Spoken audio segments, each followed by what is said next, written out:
ఈరోజు బ్రేక్ఫాస్ట్ కోసం రాగి దోశ ట్రై చేశాను. ఫస్ట్ అయితే ఈ ప్యాన్ మీద చేశాను అనమాట. అస్సలు రావడం లేదు సరిగ్గా, ఇలా అయిపోయింది ప్యాన్ మొత్తం. మళ్ళీ ఒకసారి క్లీన్ చేసి మళ్ళీ కూడా దాని మీద ట్రై చేశాను.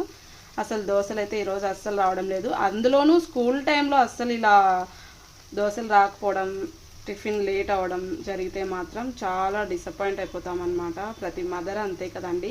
ఆల్రెడీ మనకు 10 చేతులు ఉంటే బాగుండు అని ఫీల్ అవుతూ ఉంటాం కదా. అలాంటి టైంలో మళ్ళీ ఇది ఇలా జరిగితే మాత్రం మనకి అస్సలు చాలా లేట్ అయిపోతుంది, డిసప్పాయింట్ అయిపోతుంది. తర్వాత ఈ ప్యాన్ వచ్చేసి ఇంకా ఇది వర్క్ అవ్వదని చెప్పేసి పక్కన పెట్టేశాను. ఈరోజు మళ్ళీ ఇది ఓపెన్ చేసి దీనిపైన మంచిగా క్లీన్ చేసి సీజనింగ్ చేసి మళ్ళీ ఇలా దోశలు వేస్తే మొత్తానికి ఇందులో వస్తున్నాయి. ఆల్రెడీ ఒక దోశ నీట్గా వచ్చింది. ఇంకా పిల్లలకి అలాగే చేసి పంపించేసానండి.